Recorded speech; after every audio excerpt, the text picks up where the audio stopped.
Welcome, everybody, to another edition of our Sawdust City Happy Hour Tastings. It is a CFL playoff edition of our Sawdust City Happy Hour Tastings, and some exciting news about what we have planned for the Grey Cup, specifically Grey Cup Sunday, coming up very soon for you here on the podcast and across our social channels. Of course, follow us on there at CF Perspective is where you can find us. And of course, follow at Sawdust City Beer so you can get all the beautiful pictures of the things that they're working on and what they're bouncing around and they're brewing and they're packaging. And it's been fun to see. And I've also noticed, Sam, it seems like since the Canadian Brewing Awards, you've just hijacked the entire account. I see a lot more y'alls coming in through the social ever since the Canadian Brewing Awards.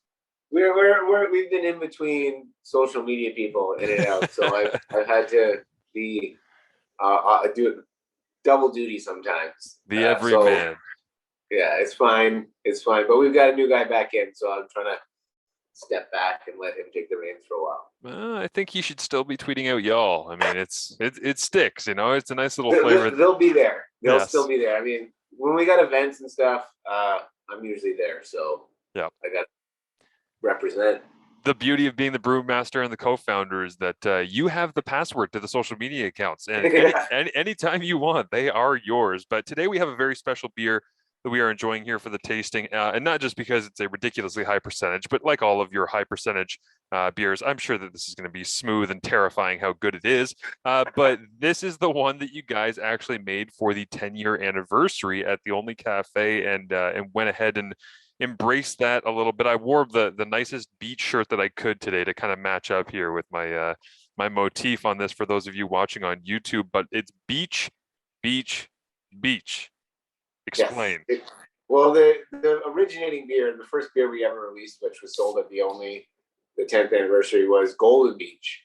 So, which is like a session IPA. So it's just 3 beaches, 3 times the beach. This is scary, Sam. I just cracked it, and immediately I got a beautiful whiff of what this thing has going on. This is honestly one of my favorite feelings in drinking beer is cracking an IPA and a high percentage IPA, but getting the sense that it is got that like crisp, citrusy, tropical kind of feel to it. And yeah, this is going to be way too good. I already know, but that's okay.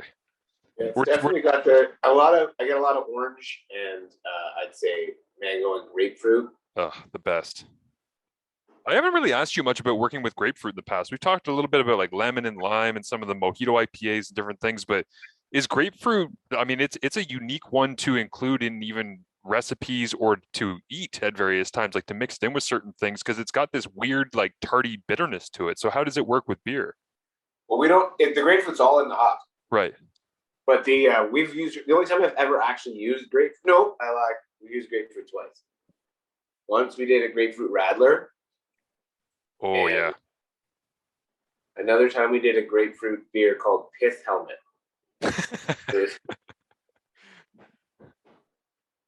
There you go. Beautiful color for people watching on YouTube, and again, super hazy and thick. Like, but yeah, the first thing that I get certainly is the orange and the grapefruit, like you're talking about. But grapefruit is such a unique kind of feel because it just kind of like lingers on your tongue, right? Because the taste of it just doesn't really go anywhere. But I think sometimes people talk about the like the bitterness of certain things, but for a 10% beer to be at 50 IBU, like it's really enjoyable to have, and it doesn't leave that kind of that bitter disdain of like hops just sitting in your mouth. It's more the fruity flavors. We left a lot of sugar in there, so it finished pretty high. So it balances out that hoppiness by having a little bit of sweetness, and it also gives you that big rich mouthfeel along with the 10% alcohol, which also creates more body. And I think that some of the high alcohol esters work well with the hops, and you sort of get an extra fruitiness. But like at the bottom of the glass, 10%, he feels it.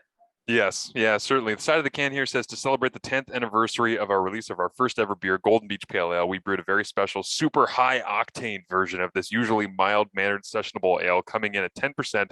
This triple IPA has the same base ingredients as our Golden Beach Pale Ale, just insanely amped up. We also swapped out the yeast to bring in an extra layer of juiciness. It is time to hit the beach. I got to tell you, this is great to hit the beach in the day where Hamilton, for the first time where I am, actually starts to feel like winter. Yeah, it because was a snowy day. it was just all over the place. There was blowing snow and freezing cold. We shot a video at Tim Hortons Field today for the Eastern semifinal between Hamilton and Montreal. When I left the house, it was totally fine. I got to Tim Hortons Field. It's a wind tunnel. Like all of the Ticats players were wearing, especially the American guys, the smaller guys, like defensive backs, 7 layers, 3 hoodies, running around on like every time they're not in a drill or on the field, sprinting up and down the field to try and keep their legs warm. But it's that time of year, and it's funny because thinking about the time of year, you usually enjoy some kind of like beach sessionable ales like Golden Beach Pale Ale, and then where we are right now, the CFL is usually done as of this weekend. Like it's usually the last weekend of November. We're starting the playoffs. And I walked into Tim Hortons Field today and I went, we don't have the Grey Cup here for another 2 weeks. Okay. That's going to be a frosty game. They've had the snowball before, so I guess this could be more than that. I wonder, yeah, and like, and I for people that are not familiar with Hamilton weather, I feel like I've become like the Hamilton weather expert when I'm doing my radio hits around the country to talk about football. And I go out for a walk with the dog when I'm doing radio hits because there's no point standing around and just talking to myself inside these 4 walls. So I'll go for a walk and I'll be outside and I'll just give weather updates to people. But I'd say to them, like Hamilton is weird, right? And I don't know if this plays into kind of like the Niagara wine region or the escarpment and all of that, but Hamilton is a strange ecological place because you get sometimes humidity and warmth that'll just kind of like linger in the area where you can get a snowstorm in Oakville and you can get like sloppy rain and 5 degrees in Hamilton. And it just doesn't make any sense. So I keep telling people Grey Cup week, middle of December 12th is when it's going to be. I just keep going, man, we could have one of the craziest snowstorms you've ever seen, or we could have rain in 10 degrees. Like I have absolutely no idea because stuff just kind of like moves through here in strange patterns off the end of the lake. What are you rooting for? Cold or weird rain? So I always root for snow. That's my rule. Is I cheer for chaos and I love snow and I love playing football in the snow. And I know as being a football player that playing in the snow is so much better than playing in a cold rain. Like there's nothing worse than being outside in a cold rain where everything is like damp and weighed down. And in 2017, the Grey Cup in Ottawa, I remember sitting at the Ticats team bar and enjoying a couple of drinks and looking up at the TV. And I had just walked into the bar 15 minutes earlier and it was completely clear outside. It was cold, but it was, there wasn't any precipitation. I looked up and it was a blizzard. And I looked at the person next to me, just a random Ticats fan at the bar. I went, "This is TSN, right?" He's like, "Yeah." Is that outside? Is that happening right now? He's like, I think so. So everybody like goes outside of the bar. We're like, oh my God, what is happening? And we realized immediately, oh, tonight's going to be special. Like tonight's going to be fun. It kind of gave it that magic where it felt like you were inside a snow globe with a football game that somebody had shook up. And then Shania Twain showed up with the dog sled and some huskies and oh my God.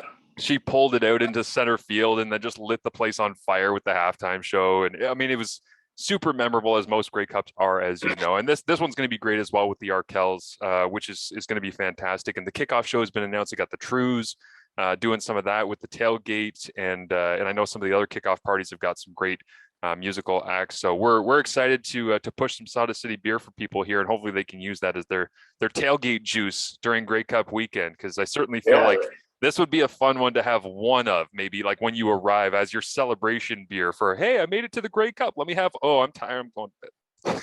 It could help warm you up in that if it does go into a snow globe, you can use it as a warmer. Yes, I like that a lot. I do. But yeah, this is really, really enjoyable. What would you kind of compare it to in the Sawdust City family for maybe people who haven't had this specific one? Because this is a new monster creation, but those who have tried other things from in and around the Sawdust family.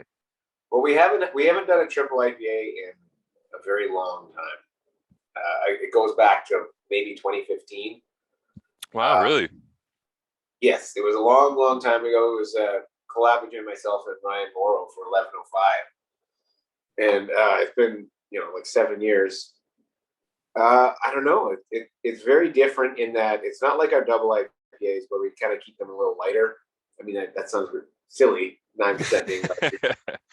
But like I'd say sort of maybe Twin Pines area, maybe a little. Nice. But the thickness of this was what we were trying to separate from the other double IPAs that we've done is to get this big, rich, bold mouthfeel along with like that sort of juicy hopness. So it's one that will hurt if you have more than one, but it's scary. Yes. Yes, it is. It's scary, but it's also very enjoyable. If you enjoy this style of beer, obviously that's the big thing. And I actually went down the other day to Merit Brewing, who I know you guys just released a collaboration with the half shell lager, and yeah. And when I was down there, I walked in, and some of the guys from Merit said, what are you feeling?" And I said, "Well, I used to just look for the highest percentage IPA that was on the board everywhere that I went. And then I started doing these Sawdust City tastings with Sam, and I realized there's a lot of good beer in a lot of different styles." And I said, "Well, I don't know. What am I feeling?" It was a rainy day, and I went,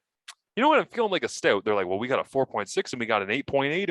And I looked at it, I said, "You know what? 8.8, that's got like cherry and stuff in it." And I said, "Yeah, let's do that." And it was just absolutely delicious down there. So it was nice to explore a little bit of some different Ontario craft breweries, and certainly nice to see you guys getting that collaboration together with them. Yeah, Spinny does a lot of really good things down there. They have a lot of fun. I mean, they have, outside of the way that they look and they present themselves so well, they have great beer. The food there is fantastic. It's a great place to hang out. It's right downtown, like right in the center of town. Like from there, you can go anywhere. I always love stopping in there and seeing those guys, and I'm glad we're going to be able to do some more stuff with them. So. Their neighbors, and this is a bit of a full circle moment for me, but their neighbors are Cottage 13, which is tattoos and piercing, and that's where I got my McMaster Marauders tattoo on my chest.